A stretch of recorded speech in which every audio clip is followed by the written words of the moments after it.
নিজে ইনকাম করার জন্য ঘর ছাড়ছি, ওই দিন বুঝতে পারছি স্বপ্ন পূরণ করতে কত কষ্ট হয়।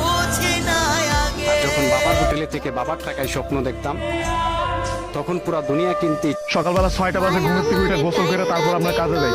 এমনও দিন আছে আমরা সকালবেলা নাস্তাও করি না, রাতের 8টার পরে আসি কাজ থেকে, আইসা যে খানা খাবো ওই শক্তিটাও থাকে না, সেখানে আমাদেরকে রান্না করে তারপর খাইতে হয়। আমাদের কোনো